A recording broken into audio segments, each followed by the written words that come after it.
द्रव्य क्षेत्र और काल ये तीनों साधन जान, भाव साध्य की सिद्धि में होवे सभी महान। यथाशक्ति अति भक्ति हो पूजा का साहित्य, मनहारी मंगल कर। ओम ह्रीं अर्हं नमो सिद्धारं अष्टगुण संयुक्त श्री सिद्ध परमेष्ठिन अत्र मम सन्नितो भव वसत सन्निधिकरणं यंत्रो मंदलोस परिपुष्पांजलि क्षिपेत।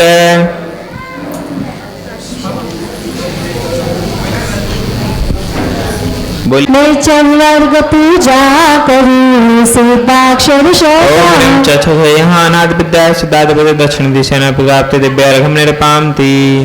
अक्षर अक्षर वेद दिव्यार्घम निरपामति। अच्छा बोध दे निर्मल सम्यक ज्ञान, मैं तवर्ग पूजा करूं सिद्धाक्षर श्रद्धान। ओम ईमरम तथा नानाद विद्या सिद्धार्थ पदे पश्चिम दिशा प्राप्त दिव्यार्घम निरपामति। अक्षर अक्षर पूजने शुत बीजाक्षर जान, मैं पवर्ग पूजा करूं सिद्धाक्षर श्रद्धा। ओम ईमरम पवमानाद विद्या सिद्धार्थ पदे भाग दिशा प्राप्त दिव्यार्घम निरपामति। अक्षर ये अंतस्थ है मन में गुरुदेव आओ, मैं शास्त्र वाचन करूं प्रतिभा जगाओ।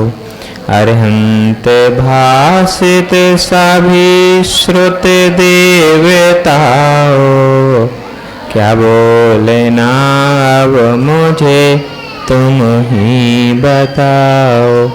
क्या बोलना अब मुझे तुम ही बताओ। मैंने जो जो पाप किए हों वह सब माफ करो। खड़ा अदालत में हूँ स्वामी, अब इंसाफ करो। मेरे अपराधों को गुरुवर आज क्षमा कर दो।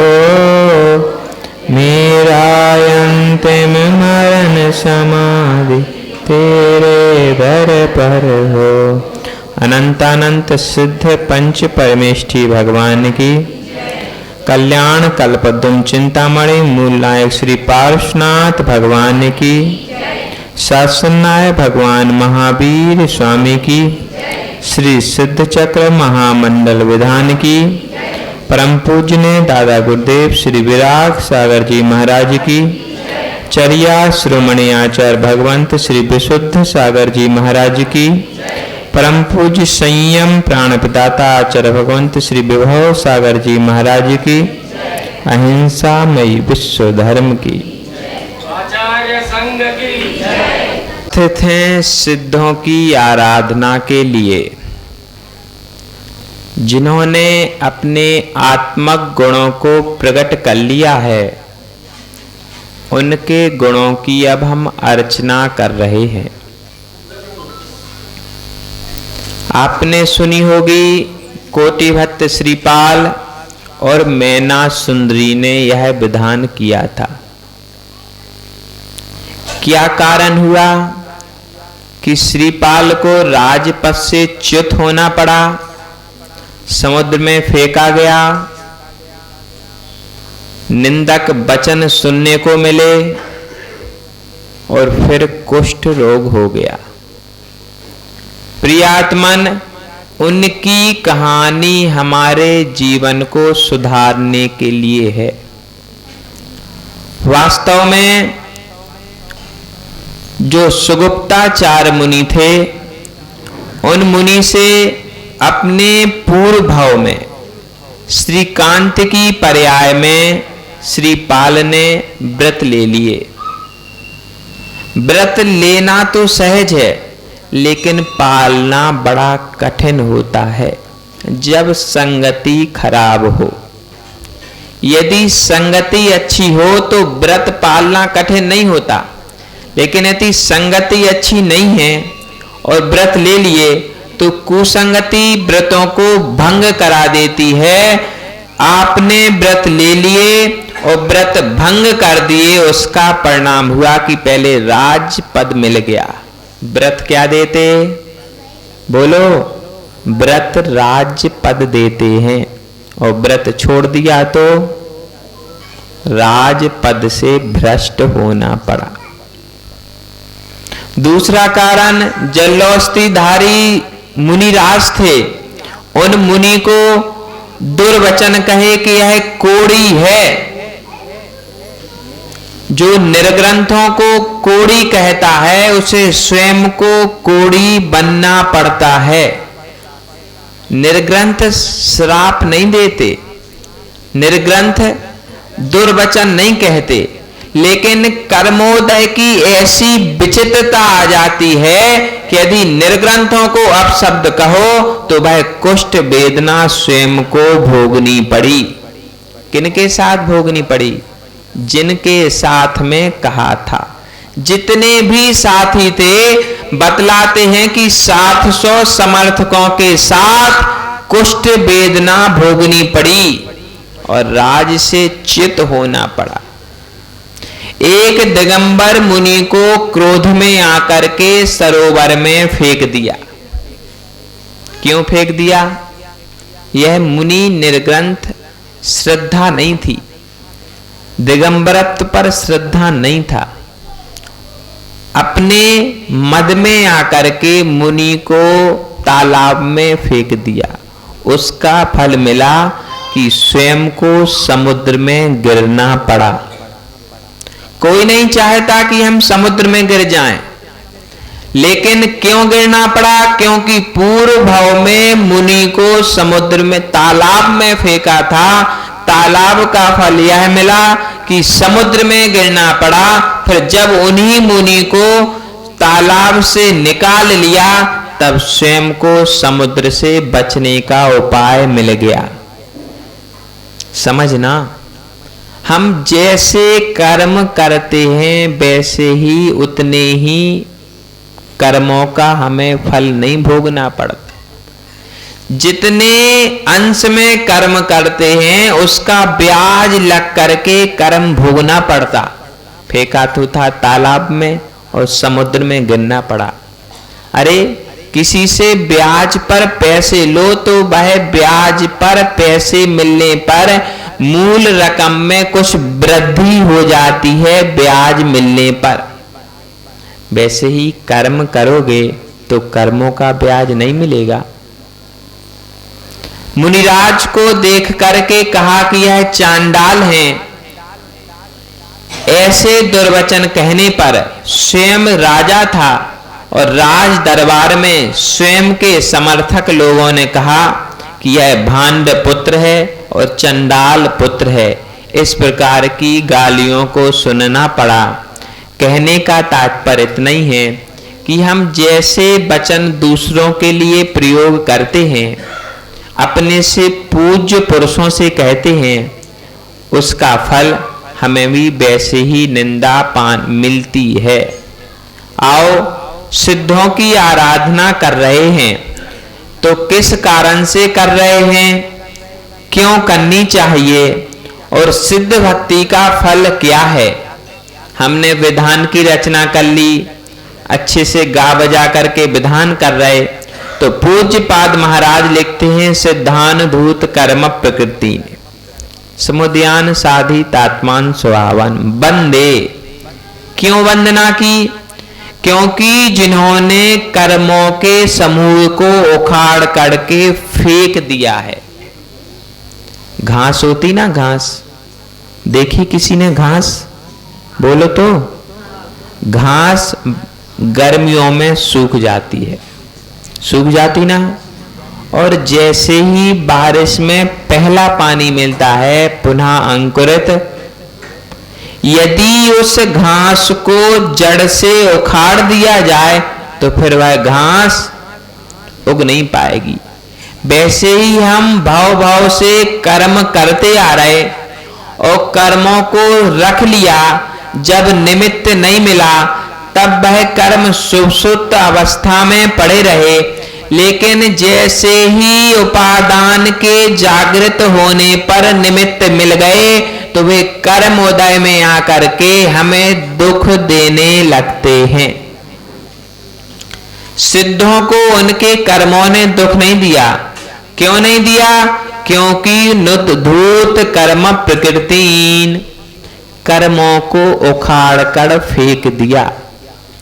समन नहीं किया, उपशम नहीं किया, दबाया नहीं, सीधा जड़ से उखाड़ा और फेंक दिया। उसका फल है कि उन्होंने आत्मा स्वभाव को साध लिया। समुदयान साधितात्मा स्वभावान, उन्होंने अपने कर्मों के समूह को उखाड़ करके फेंक दिया। वही कारण है कि वह आत्मा स्वभाव में लीन हो गए। जब तक भीतर में कर्म लगे रहते हैं तब तक आत्मा स्वभाव की सिद्धि नहीं होती। यदि आत्मा स्वभाव की सिद्धि करना है तो पहले भीतर में कर्मों को उखाड़ना पड़ेगा। जो कर्मों को उखाड़ देगा वह आत्म स्वभाव की सिद्धि कर सकता है। जो आत्म स्वभाव की सिद्धि कर लेगा वंदे सिद्धि प्रसिद्धि, उसकी वंदना करते हैं। किसकी? जिन्होंने कर्म समूह को उखाड़ करके फेंक दिया है, जिन्होंने अपने आत्मा स्वभाव से आत्मा की सिद्धि की है। वंदे सिद्धि प्रसिद्धि, वही तीनों लोक में प्रसिद्धि को प्राप्त हैं और उन्हीं की मैं वंदना करता हूं। तदनुपम गुण प्रकाष्टि कृष्टि तुष्टः। किसी ने कुआं देखा? कुआं, बावड़ी देखी? यदि उसमें कोई गिर जाए तो क्या होता? बोलो ना। बाहर निकलने का उपाय नहीं मिलता, और यदि बाहर नहीं निकल पाएगा तो मरण को प्राप्त हो जाएगा। ऐसे ही संसार रूपी कुआं में यह संसारी जीव गिरे हुए हैं, और जो संसारी कुआं में गिर चुका है उसे बाहर निकलने का उपाय नहीं दिख रहा है। यदि बाहर निकालने की कोई रस्सी है तो वह सिद्ध अर्चना है। सिद्ध अर्चना रूपी रस्सी से संसार रूपी कुएं से बाहर निकला जा सकता है। प्रकाष्टि कृष्टि तुष्टः। कैसे भी कर्म हो, कितने भी प्रगाढ़ कर्म हो, कितनी भी सत्ता मजबूत हो, लेकिन यदि भगवान की आराधना करोगे तो वह कर्म समूह धीरे धीरे क्षय को प्राप्त हो जाएंगे, और धीरे धीरे रस्सी के सहारे हम कुआं से बाहर। जैसे ही कुआं में रस्सी डाली गई तुरंत बाहर नहीं निकल पाते। निकल जाते क्या? बोलो तो। नहीं निकल पाते। धीरे धीरे कुआं से बाहर निकलने का सहारा रस्सी देती है। वैसे ही धीरे धीरे आज 8 अर्घ, कल 16, 32, 64, 128, 256, 512, 1024, यह क्रम है धीरे धीरे बढ़ते क्रम पर। जो शुक्ल पक्ष का चंद्रमा होता है वह अपनी कलाओं को दिन प्रतिदिन बिखेरता चला जाता है। वैसे ही शुक्ल पक्ष के चंद्रमा की कलाओं के भांति आप लोगों की भक्ति दिन प्रतिदिन बढ़ती जाए और उत्तरोत्तर सिद्धि को प्राप्त होती जाए, उस लक्ष्य को लेकर के सिद्ध आराधना प्रारंभ की। कृष्ण पक्ष का चंद्रमा दिन प्रतिदिन घटता जाता है और एक दिन अंधकार देता है, और शुक्ल पक्ष का चंद्रमा बढ़ते बढ़ते प्रकाश ज्योति को प्रदान करता है। यह भावना भाई कि चंद्रमा अपने प्रकाश को देता है और आप लोग केवल ज्ञान प्रकाश को प्राप्त हो जाओ। यह छोटी सी भावना नहीं है सिद्ध चक्र कि 8 दिन पूजा की और 9वें दिन हम बरी हो गए।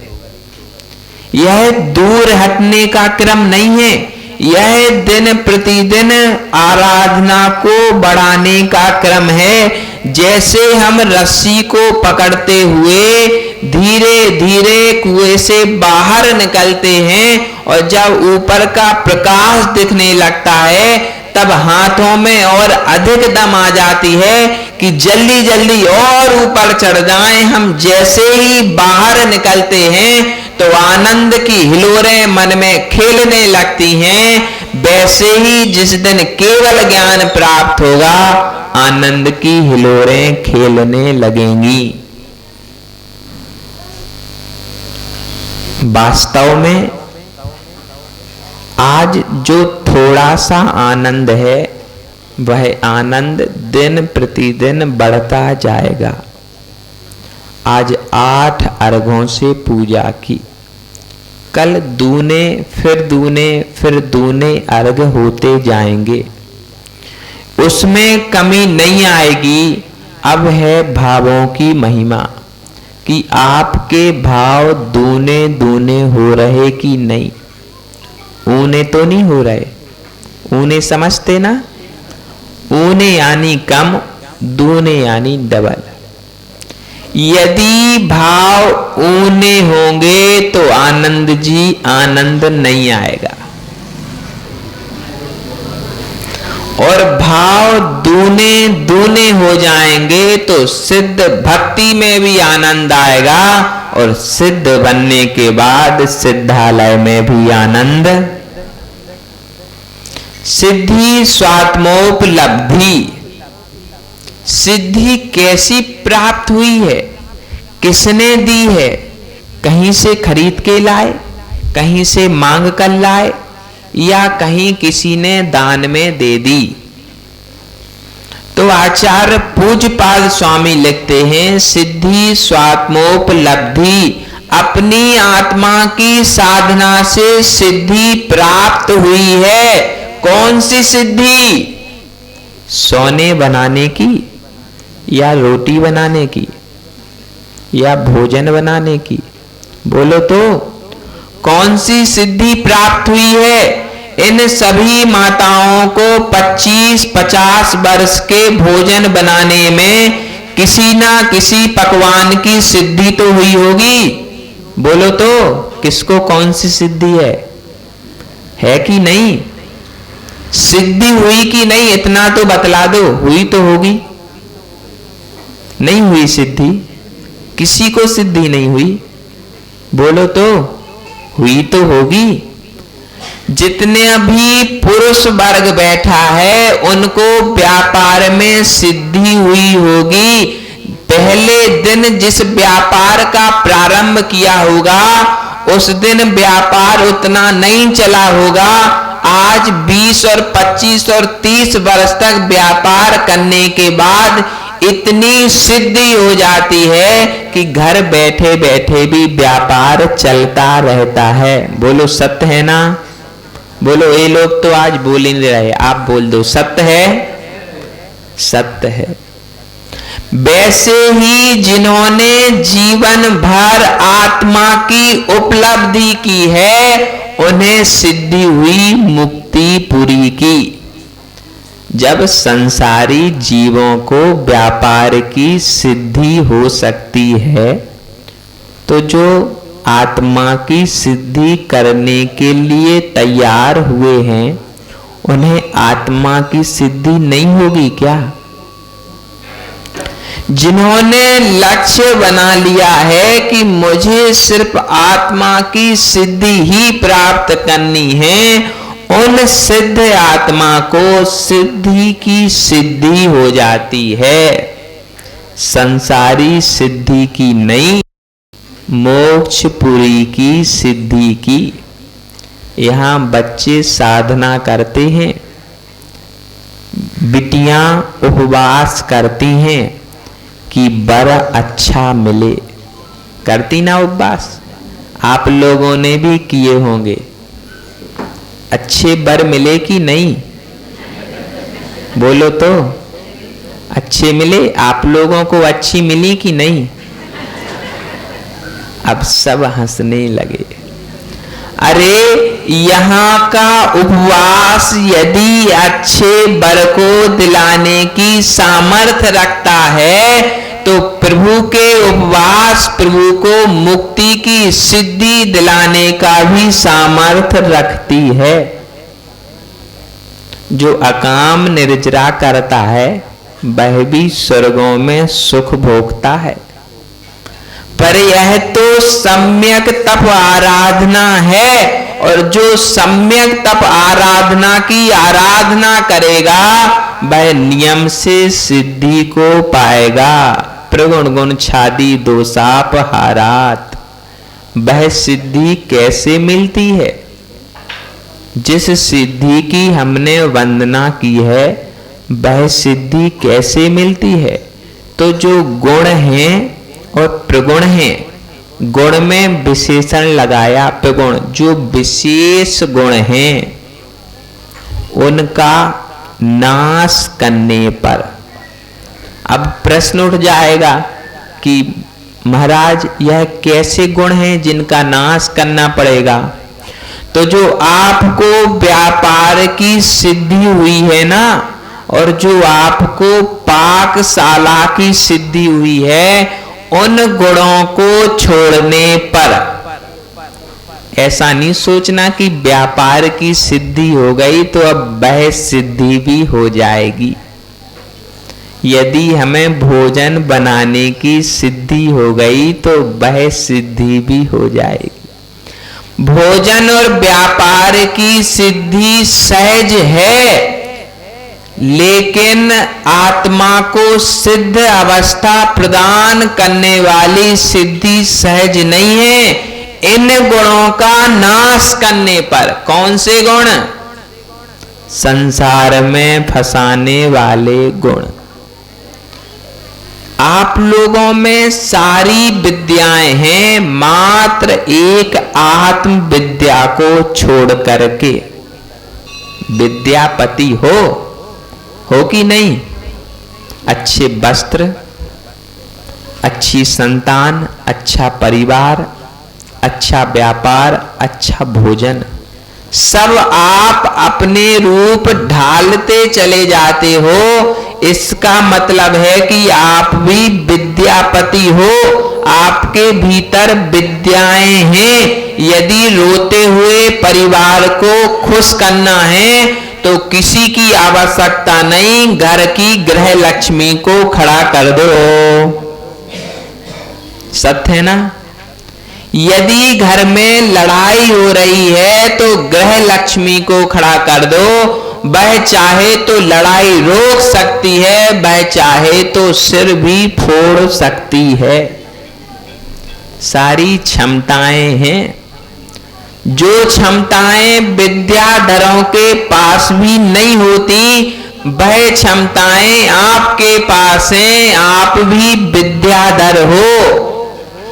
लेकिन पूज्य पाद महाराज कहते हैं दोषाप हारात। यह जो आपके गुण हैं और गुणों में भी विशेष गुण हैं, उन गुणों को नष्ट करने पर दोषाप हारात। यह सब दोष हैं और इनका हरण करने पर अपनी अपनी योग्यता से योग्योपादान युक्ता दिशत। दिशत माने स्वर्ण। किस पाषाण में स्वर्ण निकलता?